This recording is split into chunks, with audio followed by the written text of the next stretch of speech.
N വാസുവിന്റെ അറസ്റ്റിൽ പ്രതിരോധത്തിലായി സർക്കാരും സിപിഎമ്മും. മുഖ്യമന്ത്രിയുടെ വിശ്വസ്തന്റെ അറസ്റ്റിൽ വെട്ടിലാവുകയാണ് ഈ പാർട്ടി നേതൃത്വം. യുവതീ പ്രവേശന വിവാദത്തിൽ സർക്കാർ നിലപാടുകൾ മുഖ്യമന്ത്രി ശബരിമലയിൽ നടപ്പാക്കിയത് ഇതേ വാസു വഴിയെന്നാണ് വിമർശനം. സ്വർണ്ണക്കവർച്ച നടത്തിയ ശേഷം വിരമിച്ച വാസുവിന് ദേവസ്വം ബോർഡ് പ്രസിഡന്റ് സ്ഥാനം നൽകിയതും ഈ മുഖ്യമന്ത്രിയാണ്. വിവരങ്ങൾ പ്രജിത് മോഹൻ നൽകും. Prajith, very good morning. മനസ്സറിഞ്ഞ് തന്നെ ഗുഡ് മോർണിംഗ് എന്ന് പറയേണ്ടി വരും. കാരണം ഈ കേസിലെ ആദ്യ ഉന്നതൻ മുഖ്യമന്ത്രിയുടെ വിശ്വസ്തൻ വാസുവാണ് പിടിയിലായിരിക്കുന്നത്. ഇതോടുകൂടി വാസുവിന് പിറകിലുള്ള വമ്പൻ സ്രാവുകൾ പുറത്തു വരുമെന്ന് തന്നെ പ്രതീക്ഷിക്കാൻ. എന്തൊക്കെയാണ് ഈ വാർത്തയുമായി ബന്ധപ്പെട്ട് കൂടുതൽ വിവരങ്ങൾ നൽകാൻ കഴിയുക?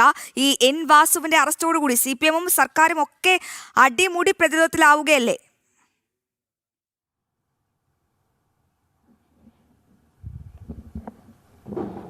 അങ്ങനെ തന്നെയാണ്. എല്ലാ കാലത്തും എൻ വാസുവിൻ്റെ വളർച്ചയിൽ ഏറ്റവും നിർണായക പങ്ക് വഹിച്ചത് CPM ആണ്. 1979 കൊല്ലം കുളക്കടയിലെ തദ്ദേശ വാർഡ് മെമ്പർ സ്ഥാനം മുതൽ പിന്നീട് ദേവസ്വം ബോർഡ് പ്രസിഡന്റ് സ്ഥാനം വരെയുള്ള വാസുവിൻ്റെ എല്ലാ വളർച്ചയിലും എല്ലാ സ്ഥാനങ്ങളിലും ആ പട്ടങ്ങളെല്ലാം നൽകി അനുഗ്രഹിച്ചതും ആശീർവദിച്ചതും എല്ലാം CPM ആണ്. അതോടൊപ്പം തന്നെ പാർട്ടി സെക്രട്ടറി ആയിരിക്കുന്ന കാലം മുതൽ തന്നെ മുഖ്യമന്ത്രി പിണറായി വിജയനുമായിട്ടുള്ള വളരെ അടുപ്പമുള്ളൊരു നേതാവ് കൂടിയായിരുന്നു എൻ വാസു എന്നുള്ളത്. എൻ വാസുവിൻ്റെ വളർച്ചയെപ്പറ്റി നമ്മൾ വളരെയധികം ചർച്ച ചെയ്തിട്ടുള്ളതാണ്.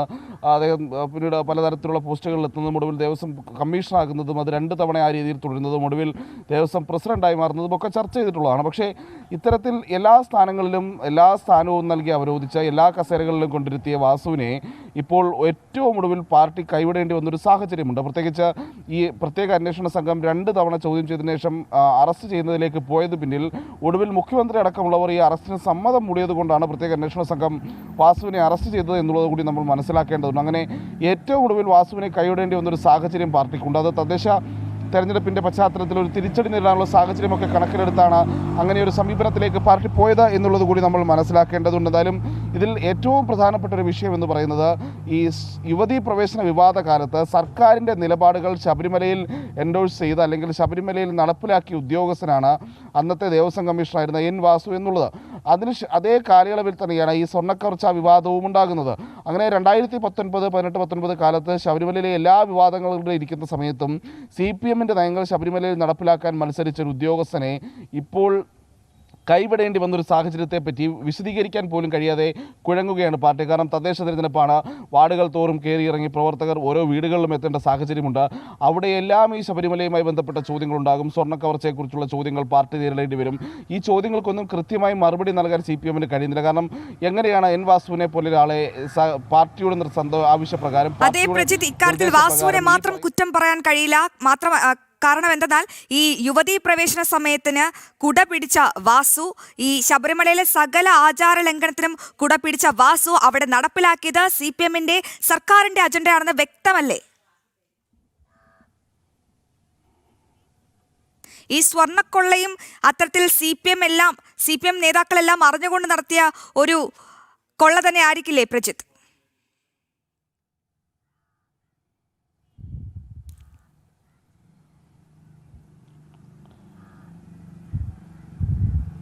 ഇതിൽ ഒരു പ്രധാനപ്പെട്ട വിഷയം എന്ന് പറയുന്നത് ഈ യുവതീ പ്രവേശന വിവാദ കാലത്ത് ശബരിമലയിൽ സർക്കാരിന് വേണ്ടി കാര്യങ്ങൾ നടപ്പിലാക്കിയ ഉദ്യോഗസ്ഥനാണ് എൻ വാസു. ഇതേ സമയത്ത് തന്നെയാണ് സ്വർണ്ണക്കവർച്ച നടക്കുന്നത്. ഹൈന്ദവ സംഘടനകളടക്കമുള്ളവർ സംശയം ഉന്നയിച്ചു കഴിഞ്ഞു, ഈ യുവതീ പ്രവേശന വിവാദമുണ്ടാക്കിയത് ശബരിമലയിലെ സ്വർണ്ണക്കവർച്ചയ്ക്ക് വേണ്ടിയാണോ എന്നുള്ളത്. കാരണം എൻ വാസു തന്നെ ഒരു വശത്ത് യുവതീ പ്രവേശനവുമായി ബന്ധപ്പെട്ട കാര്യങ്ങളിൽ സർക്കാരിൻ്റെ നയങ്ങൾ നടപ്പിലാക്കുന്നു, മറുവശത്ത് സ്വർണ്ണക്കവർച്ചയ്ക്ക് ഗൂഢാലോചനയ്ക്ക് നേതൃത്വം നൽകുന്നു. അവിടെ ഈ പറയുന്ന രീതിയിൽ സ്വർണ്ണപ്പാളികൾ, ചെമ്പുപാളികൾ ഇത് രേഖപ്പെടുത്താനുള്ള നിർദ്ദേശങ്ങൾ നൽകുന്നു. ഒടുവിൽ ഉണ്ണികൃഷ്ണൻ പോറ്റിക്ക് ഈ സ്വർണം കൊടുത്തുവിടാൻ അതിൻ്റെ ഒരു നിർദ്ദേശവുമായി അല്ലെങ്കിൽ അതിൻ്റെ ഒരു ഉപദേശവുമായി ദേവസ്വം ബോർഡിന് കത്ത് നൽകുന്നു. ഒടുവിൽ സ്വർണം കൊടുത്തുവിട്ട ശേഷം അവിടെ നിന്ന് അദ്ദേഹത്തിൻ്റെ കാലാവധി കഴിയുന്നതനുസരിച്ച് അദ്ദേഹം പുറത്തു പോവുകയും പിന്നീട് തിരിച്ചു വന്ന് ദേവസ്വം ബോർഡ് പ്രസിഡന്റ് ആകിയിരിക്കുകയും ചെയ്യുന്ന സമയത്ത് ഉണ്ണികൃഷ്ണൻ പോറ്റി വീണ്ടും ഈ കത്തുകളുമായിട്ടൊക്കെ സമീപിക്കുന്ന സമയത്ത് അതിൽ കൃത്യമായ നടപടിയെടുക്കാതെ ഒരു ഒളിച്ചുകളിയൊക്കെ നടത്തുന്ന കാഴ്ചകളൊക്കെ നമ്മൾ കണ്ടതാണ്. അപ്പം ഇതിലേറ്റവും പ്രധാനപ്പെട്ട കാര്യം തദ്ദേശ തിരഞ്ഞെടുപ്പെടുത്തി നിൽക്കുമ്പോൾ വിശ്വാസികളുടെ വീടുകളിലേക്ക് എത്തുന്ന CPM പ്രവർത്തകർ പാർട്ടി ഒന്ന് വാസുവിനെ പറ്റിയുള്ള ചോദ്യങ്ങൾ നേരിടേണ്ടി വരും. ഇനി പത്മകുമാർ അടക്കമുള്ളവരിലേക്ക് അറസ്റ്റിലേക്ക് പോവുകയാണെങ്കിൽ കൂടുതൽ നാണക്കേടുണ്ടാകുന്ന അവസ്ഥയും വരും. അവിടെ ഏറ്റവും വലിയ ചോദ്യങ്ങൾ നേരിടുക, ഒന്ന് സ്വർണ്ണക്കവർച്ചയ്ക്ക് പാരിതോഷികമായിട്ടാണോ പിന്നീട് ദേവസ്വം ബോർഡ് പ്രസിഡന്റ് സ്ഥാനത്തേക്ക് വാസുവിനെ കൊണ്ടിരുത്തിയതെന്നുള്ള ചോദ്യം എന്തായാലും സാധാരണക്കാരിൽ നിന്ന് CPMൻ്റെ അണികൾ കേൾക്കേണ്ടി വരും, CPMൻ്റെ നേതാക്കൾ കേൾക്കേണ്ടി വരും. ആ ചോദ്യങ്ങൾക്കൊക്കെ എങ്ങനെ മറുപടി പറയുമെന്നുള്ളതൊരു വലിയ പ്രശ്നമാണ്. ഇനി ഏറ്റവും ദുരൂഹം ഈ വാസുവിൻ്റെ കാര്യത്തിലുള്ള ഏറ്റവും വലിയ ദുരൂഹത എന്ന് പറയുന്നത് 2019 ഫെബ്രുവരി 26-നാണ് ഉണ്ണികൃഷ്ണൻ പോറ്റിക്ക് ഫെബ്രുവരി 26-നാണ് വാസു നൽകിയ കത്തനുസരിച്ച് ഉണ്ണികൃഷ്ണൻ പോറ്റിക്ക് ഈ പറയുന്ന രീതിയിൽ സ്വർണ്ണപ്പാളികൾ കൊടുത്തുവിടാൻ ദേവസ്വം ബോർഡ് തീരുമാനമെടുക്കുന്നത്. പിന്നീട് 2019 മാർച്ച് 19-നാണ് വാസു ഈ സ്വർണ്ണപ്പാളികളെ ചെമ്പ് പാളികളായി എഴുതാൻ നിർദ്ദേശം നൽകുന്നതും അത് നടപ്പിലാക്കുന്നതും ഉണ്ണികൃഷ്ണൻ പോറ്റിക്ക് ഈ സ്വർണ്ണപ്പാളികൾ കൊടുത്തുവിടുന്നതും. പിന്നീട് മാർച്ച് 31-ന് വിരമിക്കുന്ന വാസു 7 മാസങ്ങൾക്ക് ശേഷം ദേവസ്വം ബോർഡ് പ്രസിഡന്റായി 2019 നവംബർ മാസത്തിൽ തിരികെ വീണ്ടും എത്തുന്നു. അങ്ങനെ ശബരിമലയുടെ സർവ്വ നിയന്ത്രണവും വാസുവിലേക്ക് എത്തുന്ന സാഹചര്യവും ഉണ്ടാകുന്നു. അങ്ങനെ ഒരു സമയത്ത് ശബരിമലയിലെ രണ്ടാമത്തെ ഏറ്റവും വലിയ ശക്തിയായിരിക്കുന്നു. ആ സമയത്ത് സ്വർണ്ണക്കവർച്ചയ്ക്ക് നേതൃത്വം നൽകുന്നു. അതിനുശേഷം തിരിച്ച് വീണ്ടും ശബരിമലയിൽ എത്തുമ്പോൾ 2019 നവംബർ കാലത്ത് ആ വാസുവിൻ്റെ ആ മടങ്ങിവരവ് പോലും ഈ സ്വർണ്ണക്കവർച്ചയ്ക്കൊക്കെ ഉള്ളൊരു മറവൊരുക്കാൻ വേണ്ടിയിട്ട് അതിനു വേണ്ടിയിട്ടുള്ള തെളിവുകൾ നശിപ്പിക്കുന്നതടക്കമുള്ള നടപടികളിലേക്കാണോ എന്നുള്ള സംശയമുണ്ട്. എന്തായാലും ഏറ്റവും കൂടുതൽ ഇതിൽ പ്രതിസന്ധിയിലാക്കുന്നത് മുഖ്യമന്ത്രിയാണ്. കാരണം ശബരിമല നേരത്തെ ഞാൻ സൂചിപ്പിച്ച സമയത്തൊക്കെ ഈ ശബരിമല വിവാദ സമയത്തൊക്കെ വാസുവിനെ ഏറ്റവും കൂടുതൽ എൻഡോസ് ചെയ്തിട്ടുള്ള ഒരാളാണ് മുഖ്യമന്ത്രി. മുഖ്യമന്ത്രിയുമായി വാസുവുമായിട്ടുള്ള അടുപ്പം കൊണ്ട് തന്നെയാണ് പലപ്പോഴും വാസുവിനെതിരെ പല നിലപാടുകളും ദേവസ്വം ബോർഡിലെ പല CPM അനുഭാവികൾ തന്നെ പല കാര്യങ്ങളും പറയുമ്പോഴും അല്ലെങ്കിൽ സർക്കാരിൻ്റെ തലക്കരത്തിൽ നിന്നുള്ള പല കാര്യങ്ങളും വരുമ്പോഴും വാസുവിനെ സംരക്ഷിച്ച് നിർത്തിയിരുന്നത് മുഖ്യമന്ത്രിയാണ്. അതുകൊണ്ട് തന്നെ ആ മുഖ്യമന്ത്രി പോലും ഇപ്പോൾ വാസുവിനെ കൈവിടുന്ന സാഹചര്യം ഉണ്ടായത് തദ്ദേശ തെരഞ്ഞെടുപ്പ് അടുത്ത് നിൽക്കുന്നത് കൊണ്ടാണ്. പക്ഷേ ഇപ്പോഴും ഏറ്റവും വലിയ പ്രശ്നം CPM നേരിടാൻ പോകുന്ന ഏറ്റവും വലിയ പ്രശ്നം വീടുകളിലെത്തുമ്പോൾ സ്കൂൾ പ്രവർത്തനവുമായി എത്തുമ്പോൾ അവിടെയുള്ള വിശ്വാസികളുടെ ചോദ്യങ്ങൾക്ക് പാർട്ടി എങ്ങനെ മറുപടി പറയുമെന്നതൊരു വലിയ പ്രശ്നമാണ്. അവിടെ വിശദീകരിക്കാൻ കഴിയാതെ ഓരോ ദിവസവും പാർട്ടി കുരുക്കിലേക്ക് പോയിക്കൊണ്ടിരിക്കുകയാണ്. പ്രത്യേകിച്ച് ഇപ്പോൾ അറസ്റ്റിലായിരിക്കുന്ന വാസു എന്ന് പറയുന്നത് 26-27 വയസ്സുള്ളപ്പോൾ ഒരു പഞ്ചായത്ത് പ്രസിഡന്റായി മാറുന്ന അത്രയും ചെറുപ്പകാലത്ത് തന്നെ CPMൻ്റെ ഒരു വാർഡ് കൗൺസിൽ ഒരു പഞ്ചായത്ത് അംഗമായി മാറി പിന്നീട് ഈ പറയുന്ന രീതിയിൽ ഒരു പഞ്ചായത്തിൻ്റെ പ്രസിഡന്റായി മാറുന്നു. പിന്നീട് CPMൻ്റെ ആശീർവാദത്തോടെ വിവിധ സ്ഥാനങ്ങളിലെത്തുന്നു, ദേവസ്വം ബോർഡിലെത്തുന്നു, ദേവസ്വം ബോർഡിൻ്റെ പ്രസിഡന്റാകുന്നു.